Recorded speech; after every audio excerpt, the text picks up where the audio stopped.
La langue grecque n'a jamais cessé d'être parlée.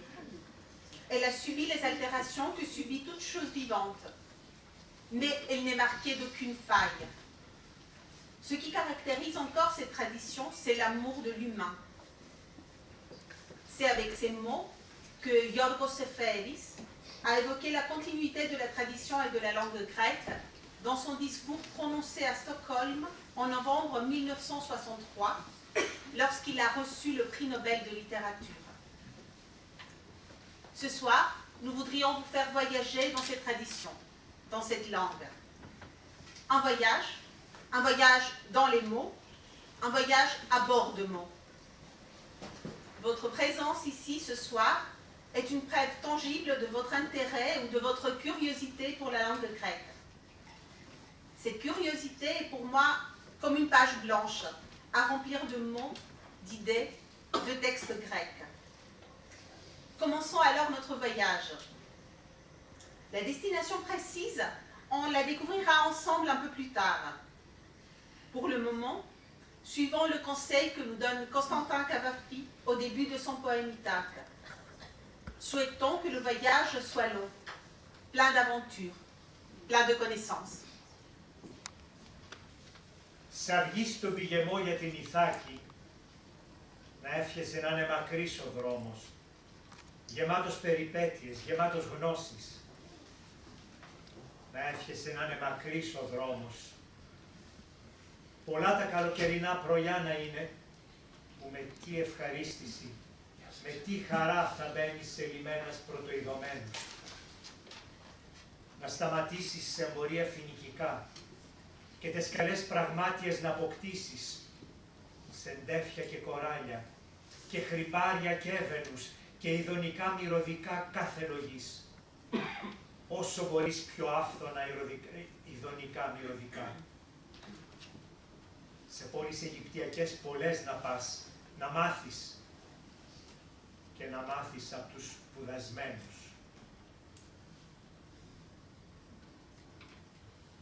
Notre voyage commence il y a très longtemps, lorsqu'un grand noyau d'hommes habitait à un endroit moyennement bien défini, selon toute probabilité quelque part au nord de la mer Caspienne et de la mer Noire, ou bien quelque part entre ces deux étendues d'eau. Ce noyau d'hommes, ce peuple, vivait ensemble et parlait une même langue. Au fil du temps, à partir peut-être du 4e millénaire avant Jésus-Christ, des parties de ce premier noyau commencèrent à migrer vers différentes destinations à des moments différents. Ce long processus de déplacement, cette marche millénaire, a divisé le peuple initial en plusieurs groupes. Le temps passé et la distance qui finit par séparer ces groupes ont fait que la langue initiale, la langue mère, a donné naissance à plusieurs nouvelles langues, plus ou moins différentes entre elles. Les peuples qui parlaient ces nouvelles langues ont couvert un très large espace géographique allant de l'Inde jusqu'en Europe. Et c'est pour cette raison que la langue mère a été qualifiée de langue indo-européenne. La langue indo-européenne n'est pas attestée par de textes écrits. Elle ne peut qu'être reconstituée grâce aux importantes ressemblances que présentent ses descendants linguistiques, ressemblances qui ne s'expliquent que par l'hypothèse d'une langue mère commune. Vous verrez sur le tableau suivant des exemples de telles reconstructions. Vous voyez qu'il y a un petit astérisque devant la colonne de l'indo-européen, parce que là, c'est vraiment des fruits de reconstruction. Ce ne sont pas de termes attestés. De cette langue indo-européenne proviennent presque toutes les langues de l'Europe actuelle, mis à part le hongrois, l'estonien, le finnois et le turc, qui appartient à la famille dite ouralo-altaïque, ainsi que le basque, parlé en France et en Espagne, qui reste un cas isolé en ce sens que nous n'arrivons pas à le rattacher à une famille de langues connues. Suite à la séparation du tronc commun, un peuple se déplace vers l'espace géographique de la Grèce actuelle. Il y arrive vers 2000 ans avant Jésus-Christ et trouve sur la péninsule d'autres habitants dont on ne connaît pas avec certitude la ou les langues. le groupe indo-européen, appelons-le proto-grec, prévaut sur le plan linguistique. Mais certaines traces de la langue des habitants présents auparavant sur le sol grec survivent. Parmi les mots pré-helléniques, on peut citer des mots phares comme thalassa, philos, théos, qui n'ont pas de terme parallèle dans les autres langues indo-européennes. Le résultat de la rencontre entre le substrat linguistique pré-hellénique et la langue proto-grecque issue de l'indo-européen finit par former la langue grecque. Notre connaissance de cette première tranche chronologique de l'histoire de la langue grecque reste en grande partie limitée. Ceci, non seulement à cause de la distance temporaire qui nous sépare de cette période, mais également à cause du fait que l'écriture de plusieurs textes découverts en Grèce n'est toujours pas déchiffrée. Tel est le cas de l'écriture hiéroglyphique des sceaux découverts en Crète, qui date d'entre 2100 et 1500 avant Jésus-Christ. Tel est aussi le cas du disque de Phaistos, qui date de la période entre 1800 et 1600 avant Jésus-Christ, et dont l'écriture rappelle l'écriture hiéroglyphique.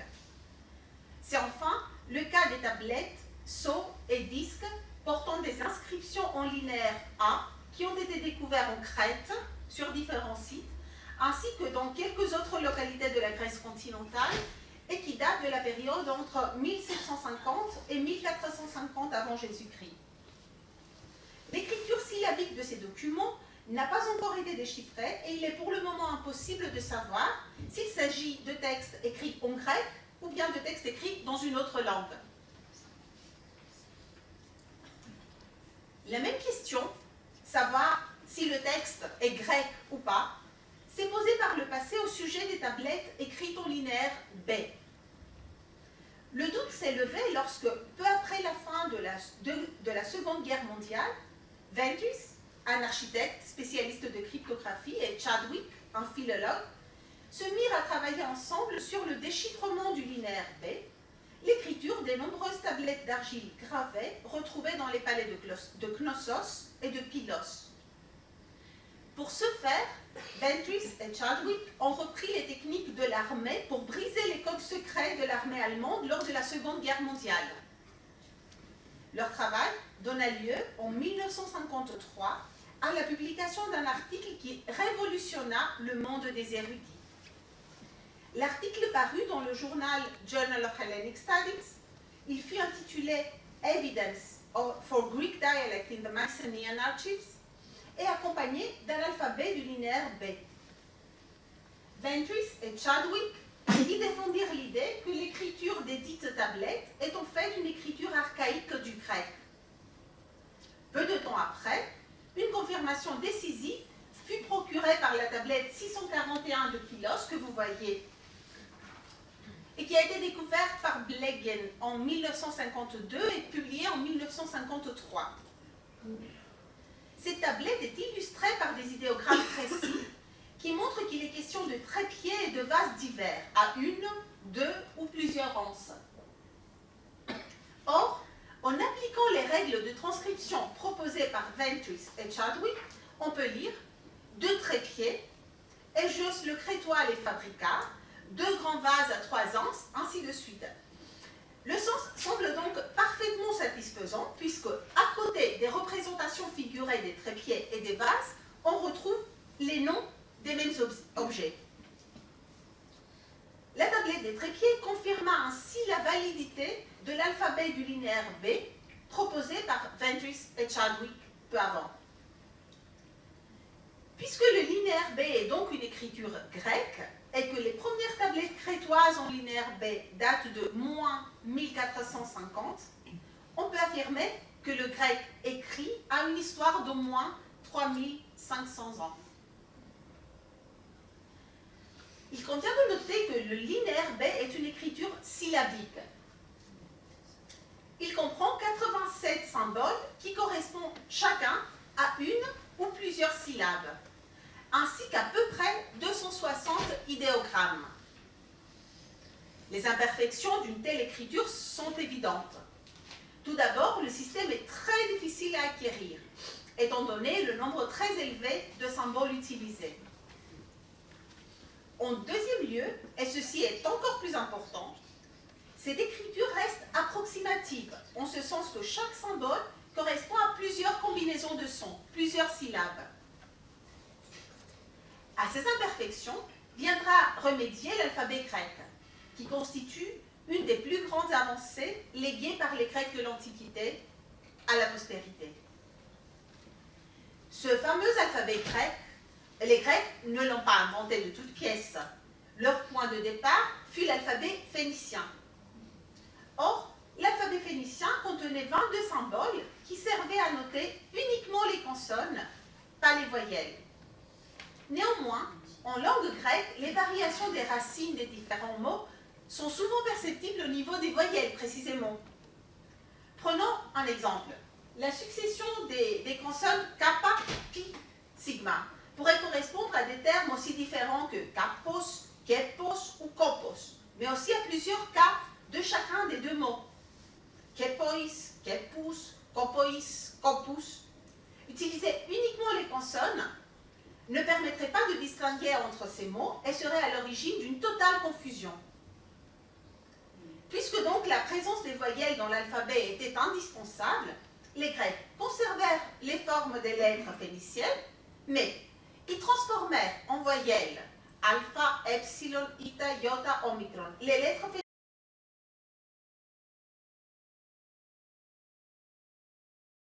phéniciennes devient intensif, dynamique. L'aspiration initiale, l'esprit rude au début de certains mots qui devraient correspondre initialement à un son comparable au H au début du verbe have en anglais, ha, s'affaiblit au cours des siècles et finit par disparaître. On appelle ce phénomène la psilosis. Pour le reste, on constate une tendance à la normalisation pour les nombreux cas d'exception du système de conjugaison et de déclinaison antérieure. On remplace les verbes athématiques en mi par des verbes nouvellement créés en o. Ainsi, didomi, un verbe difficile à conjuguer, est remplacé par dido, qui est beaucoup plus facile.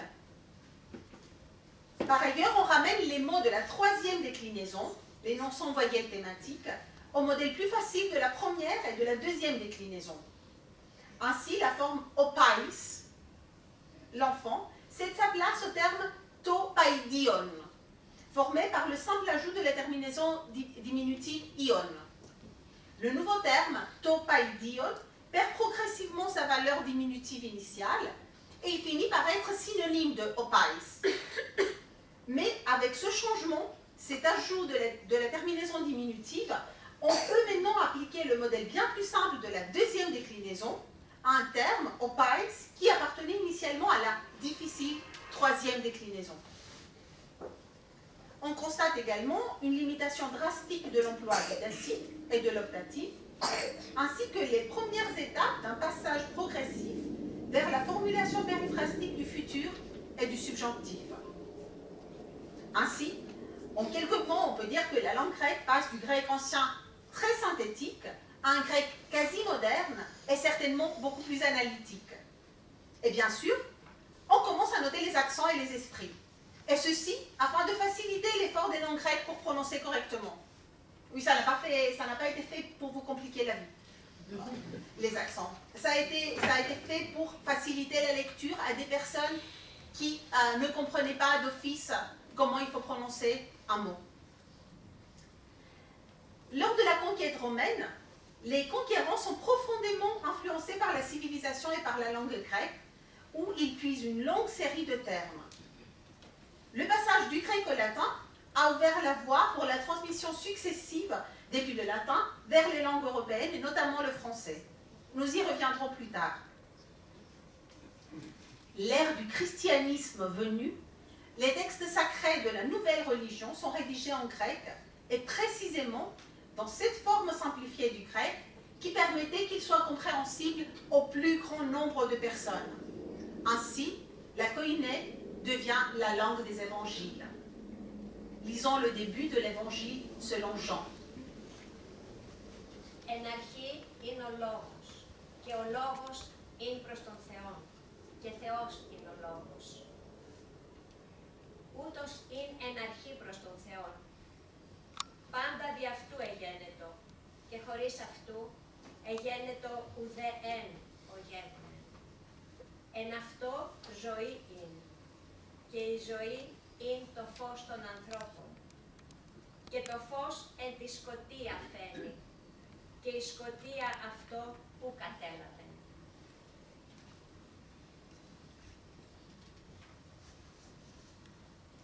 Notons au passage que le grec des évangiles est globalement très proche du grec moderne. C'est pourquoi il reste compréhensible pour la plupart aux Grecs actuels. Certes, la simplification de la langue grecque n'a pas fait que des heureux. Il y a même eu un déni de la koiné, ce grec simplifié qui fut la langue internationale de son époque. Plusieurs grammairiens et théoriciens de la langue ont considéré que cette simplification appauvrissait le grec. Pour cela, ils ont prôné un retour au dialectatique des grands écrivains du 5e et 4e siècle avant Jésus-Christ. Ce fut le courant de l'atticisme, qui commença au 1er siècle avant Jésus-Christ et atteint son apogée entre le 1er et le 3e siècle après Jésus-Christ. La période en question verra même la publication de manuels avec de consignes précises quant à la manière d'employer correctement dokimos, la langue grecque. Le résultat de ce déni de la langue parlée au profit d'une forme bien plus ancienne du grec a abouti à la création de deux courants au sein de la même langue grecque. D'un côté se trouvait le courant de la langue parlée, fruit d'une évolution centenaire, et de l'autre, un courant plus érudit qui voulait rester ancré dans le dialectatique de l'époque classique sans forcément tenir compte de l'évolution des derniers siècles. Pendant la période byzantine, à partir de 330 après Jésus-Christ, année de la fondation de Constantinople à l'emplacement de Byzance, une ancienne colonie bulgarienne, les écrivains continuent de rédiger leurs textes en dialecte attique. La division définitive de l'Empire romain en deux parties, après la mort de Théodose le Grand, en 395, fut un événement d'importance cruciale, non seulement du point de vue historique, mais aussi sur le plan de la langue. L'Empire romain d'Orient correspond à une zone géographique étendue où la langue dominante est le grec. Un peu plus tard, au cours du 6e siècle après Jésus-Christ, le grec deviendra la langue officielle de l'administration byzantine au détriment du latin. Et cette langue grecque fonctionnera tout au long de la période byzantine comme un lien avec le passé, avec l'histoire grecque. Dans toutes ces expressions officielles, l'administration, la science, l'histoire, la littérature et même les textes patristiques, la langue écrite restera l'attique, renforçant ainsi le sentiment de continuité de la langue, d'unité entre le grec ancien et le grec byzantin. C'est dans ce dialecte attique qu'est rédigé le Kontakion pour la nativité du Christ de Romanos le Mélode, hymnographe byzantin du 6e siècle. Η Παρθένος σήμερον των υπερούσιων τύχθη, και η γη το σπήλαιον το απροσίτο προσάγει. Άγγελοι μεταπημένων δοξολογούσι, μάγοι δε με τα αστέρος οδηπορούσι. Δι' ημάς γάρ εγεννήθη παιδίων νέων, ο προαιώνων Θεός.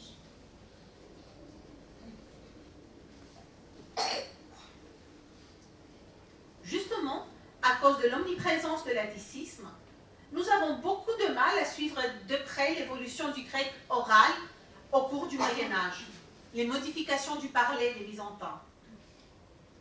Il faut attendre le XIIe siècle pour avoir les premiers textes écrits à la langue parlée. Ces rares traces attestent de la continuation du processus de simplification au niveau de la morphologie, de la syntaxe et de la prononciation du grec. Citons quelques vers de la première œuvre de la littérature grecque moderne, l'épopée de Dionysos Akritas, composée probablement au début du XIIe siècle. La langue est ici toute proche du grec moderne. Ο έρος τύκτη το φιλήν και το φιλήν των πόθων. Ο πόθος δίδει μέριμνας, ένιάστε και φροντίδας. Κατατολμά και κίνδυνων και χωρισμών γονέων. Θάλασσα να αντιμάχεται, το πυρ ου διαλογίζει και τίποτε ου λογίζεται ο ποθών για την αγάπη.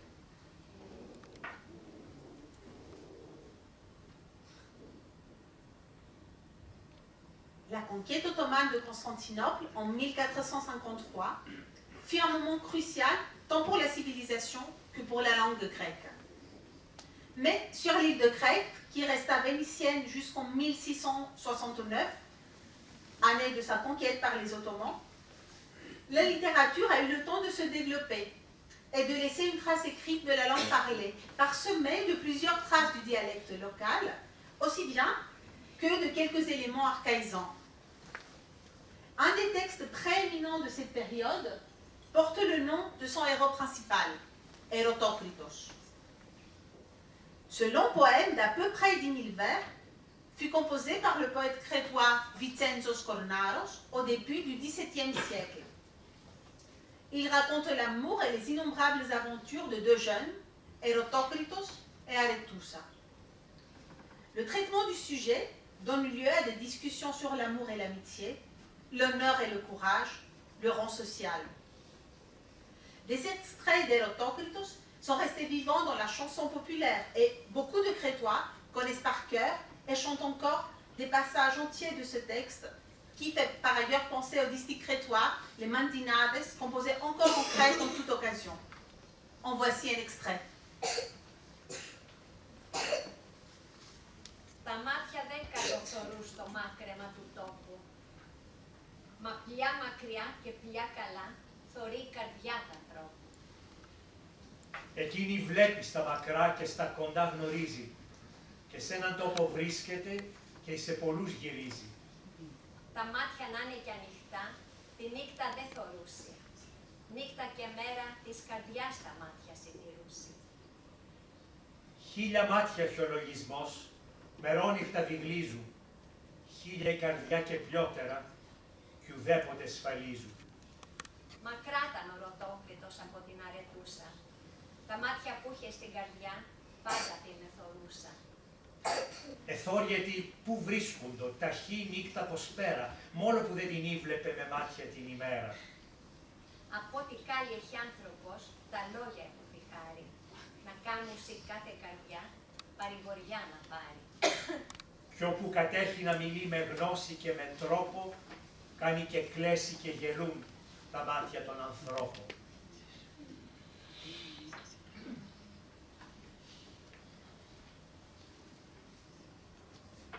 Tout au long de la période où la Grèce resta sous occupation ottomane, la langue parlée évolue. La forme commune de la langue parlée, qui s'était développée dans les grands centres de l'Empire byzantin, évolue localement et donne une nouvelle mosaïque de dialectes locaux. Des dialectes différents sont parlés au Péloponnèse, à Athènes, en Crète, à Chypre, au territoire du Nord. En même temps, la langue officielle est la langue de l'occupant, le turc. Ainsi, plusieurs termes d'origine turque sont adoptés et fréquemment utilisés. Tufeti, Glendi, Kefi, Kavgas, Erienis, Rousfeti, Tembelis, Zori, ainsi qu'une série de termes liés à l'administration comme Arras, Beis, Assas, Firmani. Plus on s'approche de la période de la Révolution et de la Libération, plus la question de savoir quelle sera la langue officielle du nouvel État grec devient cruciale. Parmi la mosaïque des dialectes parlés localement, c'est le dialecte péloponnésien qui s'est imposé de facto comme le dialecte parlé, étant donné que l'insurrection de 1821 a commencé au Péloponnèse et que le Péloponnèse fut aussi le noyau du premier État grec fondé quelques années plus tard. Néanmoins, si pour la langue parlée les variations dialectales étaient fort perceptibles, il y avait une forme commune pour la langue écrite. Et il s'agissait d'un grec archaïsant, écrit par les lettrés.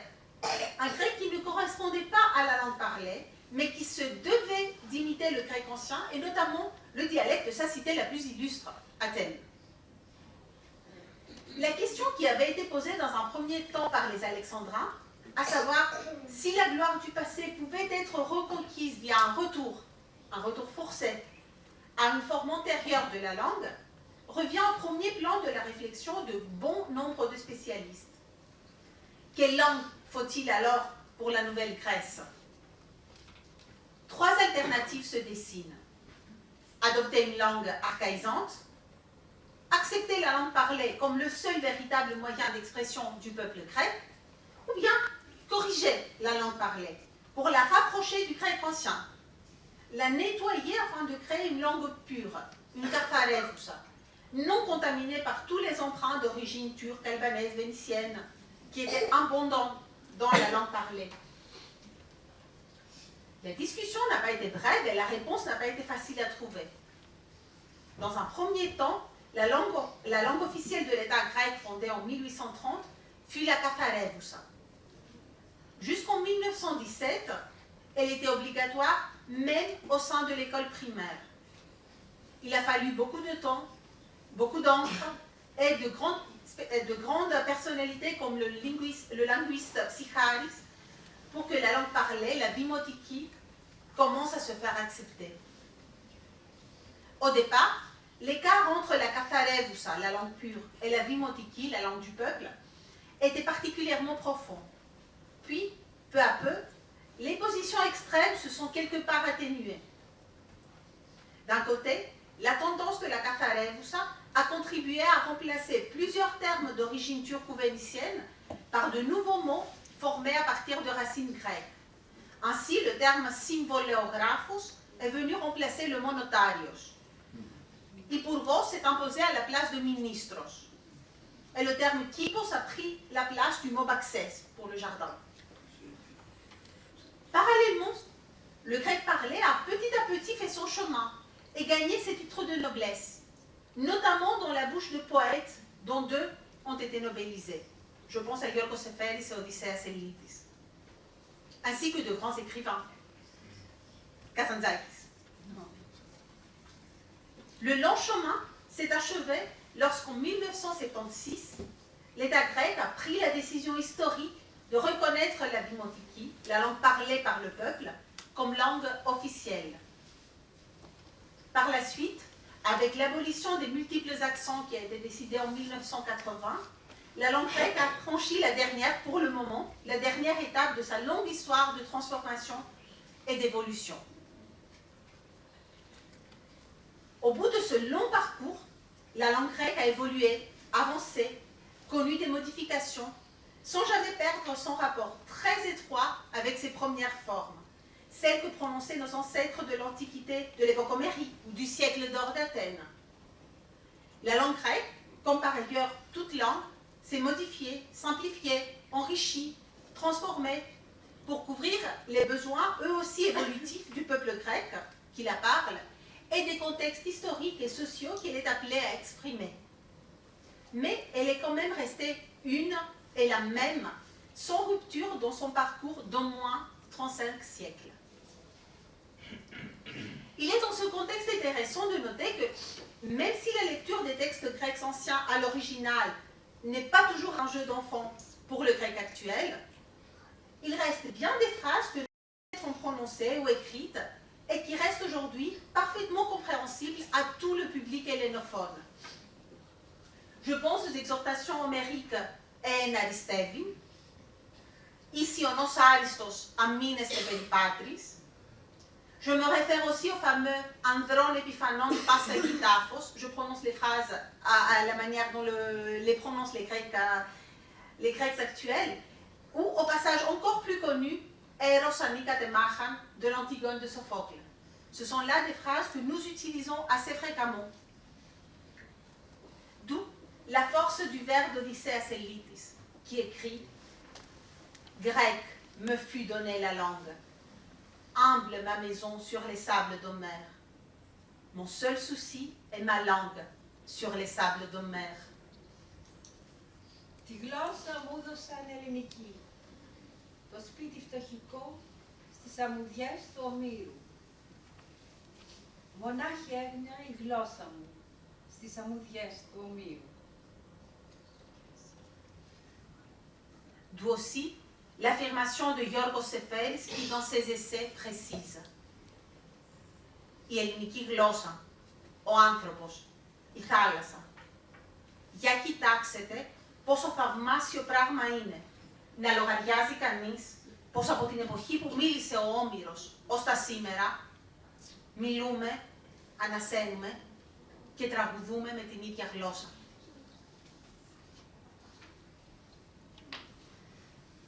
Mais alors, cette langue grecque, qu'a-t-elle d'exceptionnel, mis à part sa longue histoire de 35 siècles? Qu'est-ce qui justifierait l'institution d'une journée mondiale de la langue grecque? En d'autres termes, en quoi la langue grecque peut-elle être intéressante et enrichissante pour un public non hellénophone?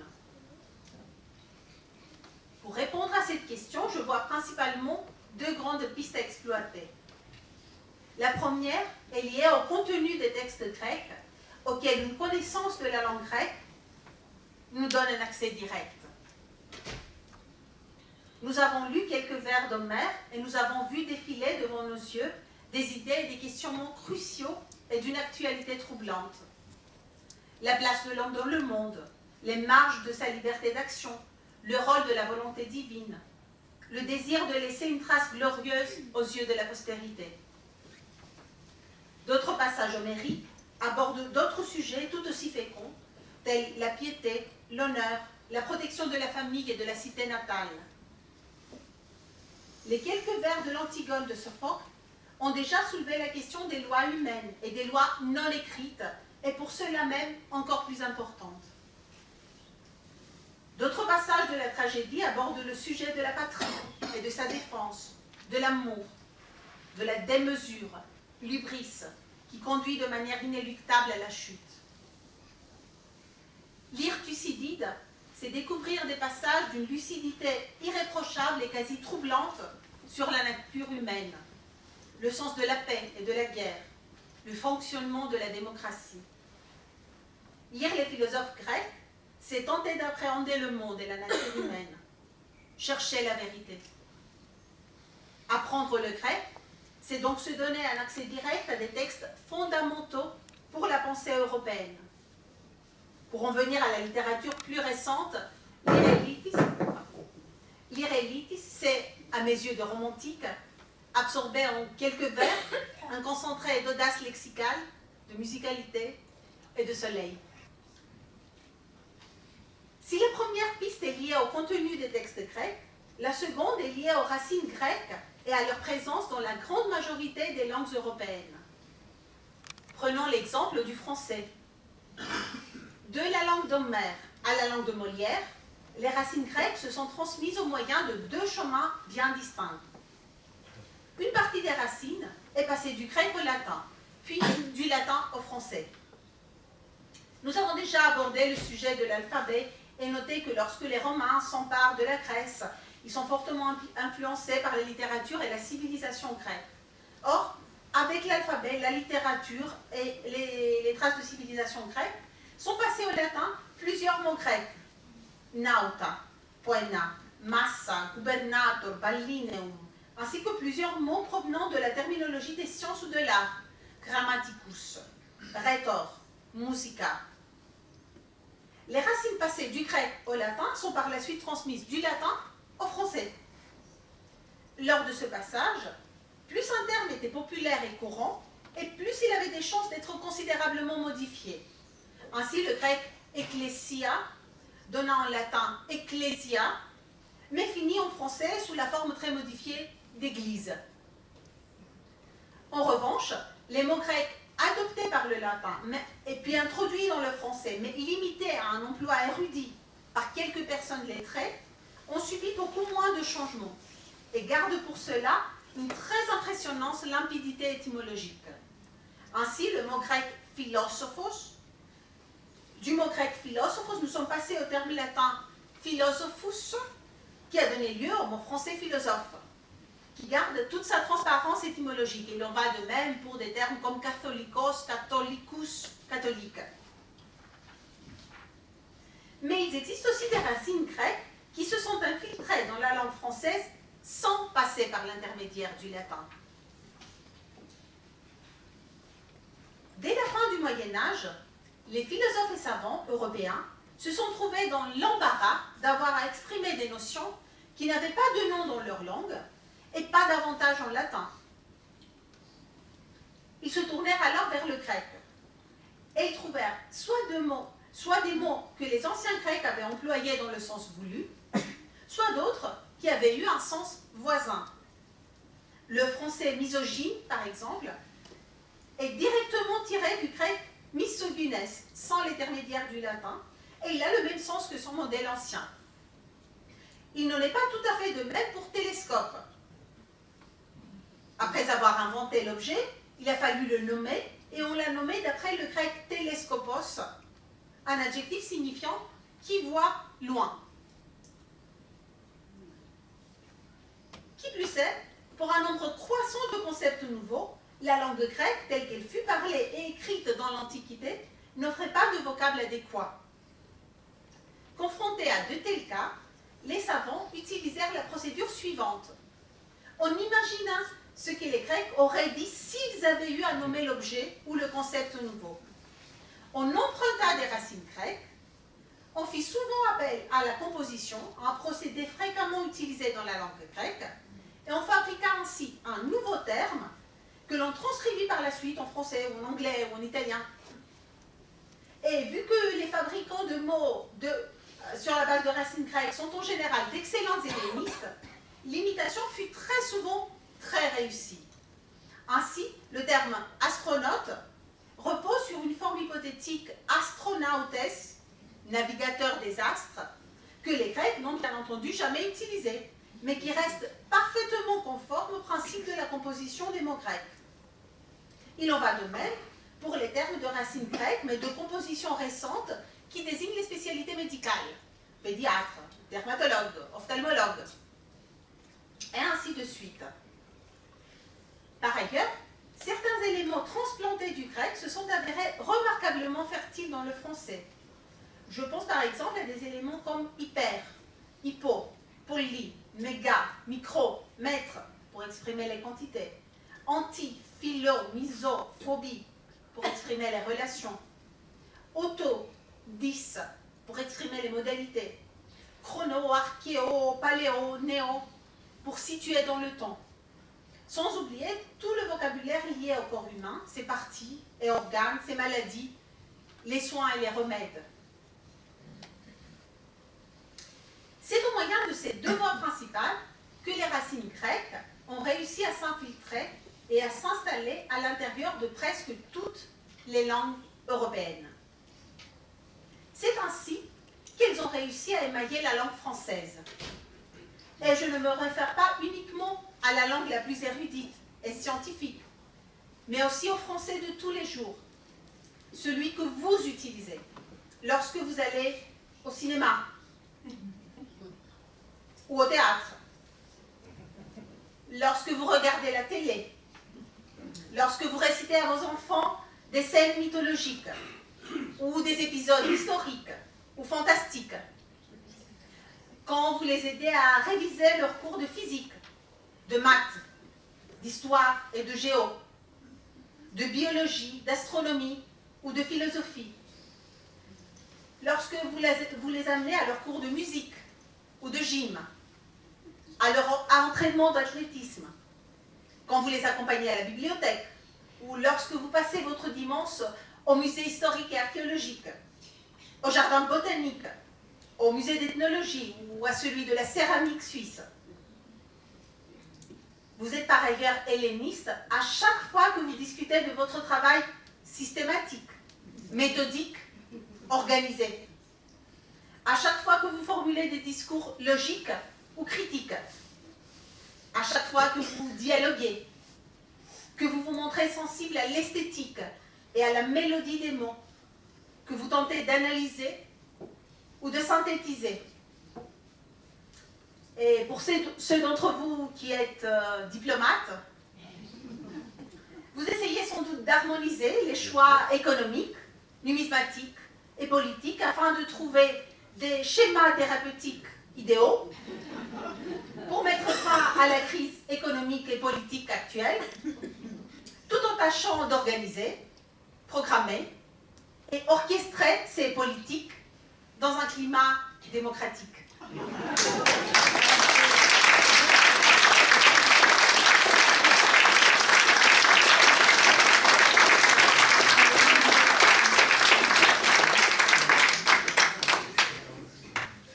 Merci infiniment pour ces...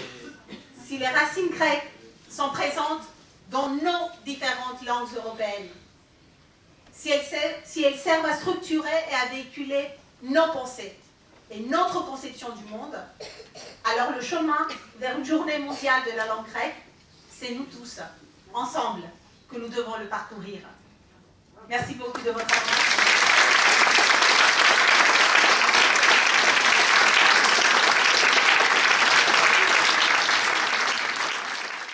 D'abord, je tiens à vous remercier de votre conférence qui était très intéressante et aussi des lectures qui ont été faites.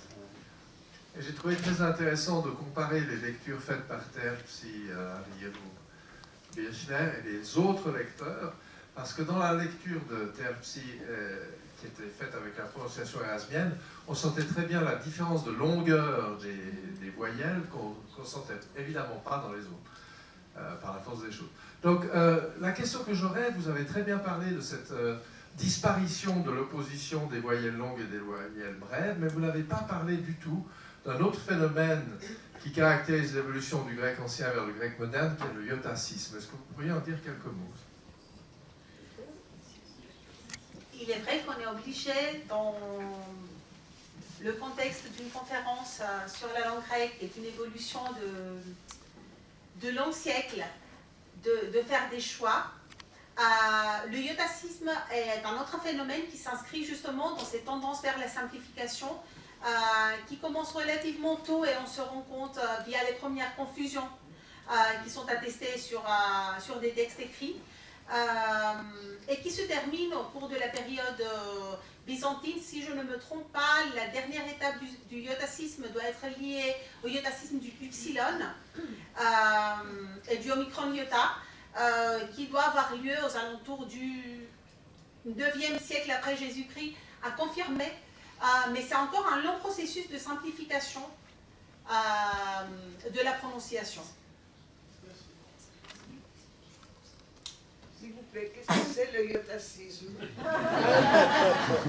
En grec moderne, on prononce I, toute une série de lettres. On a le iota, le ita et le epsilon, ainsi le upsilon, ainsi que la combinaison du epsilon iota, omicron iota et upsilon iota. Tout ça se prononce actuellement comme les Grecs anciens proposaient le iota. Alors on a appelé ce phénomène le iotacisme. Merci. À ce propos, je vous pose une question. Vous avez parlé tout à l'heure de la suppression de tous les accents, sauf l'accent où on met l'accent. Comme étant la dernière réforme jusqu'à présent, que diriez-vous si un jour on décidait de supprimer toutes les différentes graphies du I et adopter une seule graphie? D'exprimer donc le iotacisme sur la forme écrite comme on l'a fait avec les accents.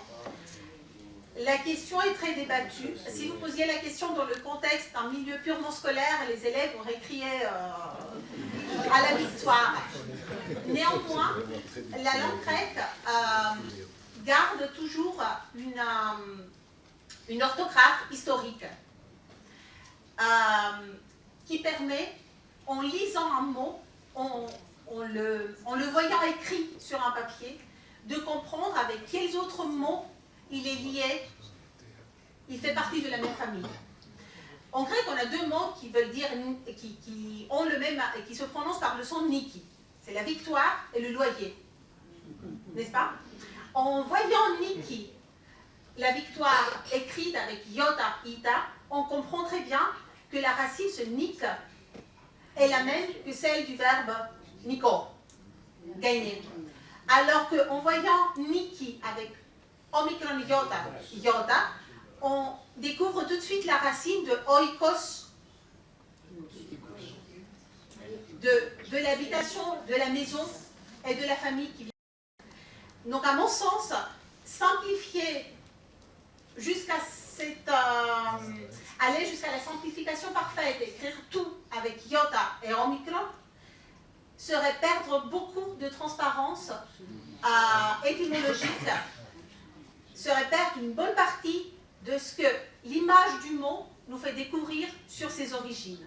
Pour moi, même si ça reste un facteur de difficulté ajouté à l'apprentissage du grec, c'est aussi un facteur d'énorme transparence et je n'irai jamais jusque-là.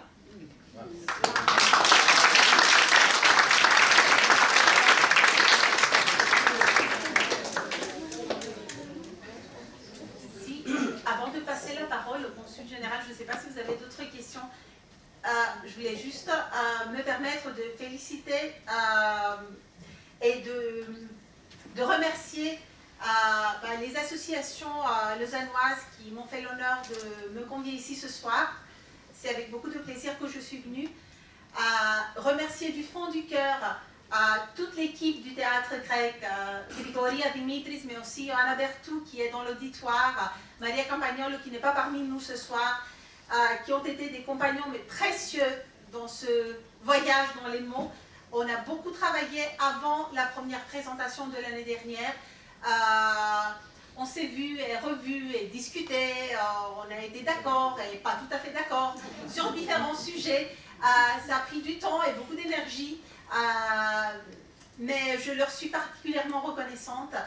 Et je suis tout aussi reconnaissante à Madame Birchler-Aguirre qui a bien voulu se joindre dans cette conférence et nous offrir la musicalité de sa prononciation érasmienne. Si elle avait la parole, elle vous aurait dit que la prononciation érasmienne n'est pas non plus une certitude, qu'on prononce différemment en fonction de où on vit. On prononce différemment en Italie en adoptant quelques traits de la prononciation italienne.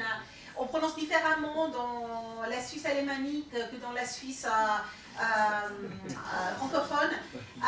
Mais avec cette prononciation dont vous avez pu profiter ce soir, vous avez quand même pu vous rapprocher, j'espère au maximum, de ce que devait être l'effet d'un discours prononcé en grec ancien. Et cette musicalité me semble particulièrement intéressante. Merci d'être là. Merci Dimitri.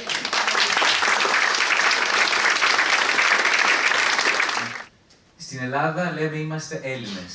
En français c'est grec. En anglais c'est Greek. Pourquoi cette différence? Comment ça s'est établi à l'étranger? On aurait très bien pu aussi dire qu'on est Romain ou Romni, du fait de la division entre l'Empire romain d'Orient et d'Occident. On utilise le terme Hellénes qui est déjà présent depuis très très longtemps. Je me référais auparavant au texte d'Hérodote qui parle de tohellénikon, non pas pour faire référence à une forme étatique, parce qu'en Grèce ancienne, on n'a pas un État appelé la Grèce, mais pour faire référence à ce qui nous unit tous. Donc le terme a été par la suite utilisé pour définir aussi l'État. Mais il me semble que grec, grécos, est aussi un terme très ancien qu'on trouve dans les textes anciens. Ça ne vous dit rien? Je devrais vérifier. Je reviendrai vers vous avec la réponse. D'accord, merci. Autre question? Oui, ici. Demander quelque chose, ça pas tout à fait. La langue de l'Église, c'est les Grecs anciens ou bien c'est les Catalans? Alors ça c'est très intéressant, c'est une question qui est particulièrement intéressante je trouve. Au départ, lorsque le Nouveau Testament a été rédigé, il a été rédigé en grec simplifié, c'est de koiné, c'est de langue commune.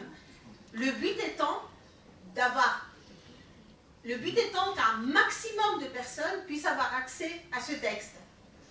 3 siècles plus tard, les textes patristiques de Saint Basile par exemple, ou de Saint Jean, sont déjà écrits dans une langue plus attique. Ce n'est pas encore la Cathareus. La Cathareus, on va dire, on va la situer à partir de la période de la Révolution, en gros, donc du XVIIIe siècle. Mais déjà au IVe siècle, après Jésus-Christ, les pères de l'Église s'expriment en un grec bien plus compliqué, un grec atticisant. Pour quelle raison? Bon, ce n'est pas toujours très facile de dire pour quelle raison ça s'est produit, mais on peut dire que le choix s'explique par différentes considérations, notamment par un effort de conciliation avec les milieux érudits de l'époque qui commençaient à adhérer au christianisme. Donc dans un premier temps, la nouvelle religion s'exprime en un grec très simplifié pour avoir accès à tout le monde. Quand elle commence à gagner les milieux très érudits qui s'exprimaient en un grec attique, atticisant, il faut leur parler à leur langue. Donc on voit un changement de page vers le IVe siècle, vers un grec plus archaïsant, alors qu'au départ, on était dans un grec très simple. Nous avons combien de langues grecques? Une seule langue grecque sous différentes formes. Déjà, au moment de l'Antiquité, plusieurs dialectes locaux. Si vous voulez l'histoire de la langue grecque telle que moi je la vois, c'est une histoire d'un ensemble qui se modifie localement, qui rejoint des formes communes et qui garde après des aspects dialectaux locaux. À l'heure actuelle, il y a le grec qu'on enseigne à l'école, qu'on apprend, qu'on écrit, mais on parle de manière légèrement différente en Crète, dans les Cyclades, au Péloponnèse, dans l'Épire. Donc chaque partie garde des spécificités locales, sans pour cela nier la présence d'un grec de référence. Merci beaucoup. Je vous passe une autre question que M. attend ici. Vous avez parlé du passage de l'accent musical à l'accent intensif. Est-ce à dire que le grec a perdu sa musicalité? Il n'en est rien, puisque vous avez suggéré que Odysseas Elitis était d'une remarquable musicalité. Et quand j'entends un mot comme chelidoni, je ne pense pas accent tonique, je pense accent musical. Disons que l'expression de la musicalité, à mon sens en tout cas, s'est transformée. Dans le grec ancien, à mon sens, sans pour autant avoir d'attestation qui ne puisse pas être niée, mais le grec ancien devait être musical même quand on n'était pas élite sous Sophocle. C'était musical à la base parce que justement la voix montait et redescendait et parce qu'il y avait des temps longs et des temps courts. Donc c'était de nature musicale. Le grec moderne est plus musical quand on lit Elitis que quand on lit par exemple un article d'un journal écrit en un grec très érudit. Là, c'est moins musical. Mais c'est une expression différente de la musicalité. Je suis tout à fait d'accord avec vous. Merci. Il y a encore une question ici. Je retourne un peu à la question précédente. La langue de l'Église, aujourd'hui, la langue de la messe, c'est la langue hellénistique? Ça dépend. Qu'on chante aujourd'hui à l'Église. Ça dépend des textes qu'on lit. Les évangiles sont en koiné, en kini. Qui est la langue hellénistique? Voilà, qui est la langue de la période, on va dire, voilà, c'est la langue hellénistique. Mais on a aussi beaucoup de textes qui sont postérieurs et qui donc sont plus archaïsants, le contagion de la nativité qu'on disait plus tôt. Okay. Donc en fonction du texte qu'on lit et de l'époque dans laquelle le texte a été rédigé, les transformations de la langue grecque sont quand même visibles dans le texte de l'Église. Père Alexandre pourrait peut-être nous en dire plus. Bonsoir. Vous avez bien répondu.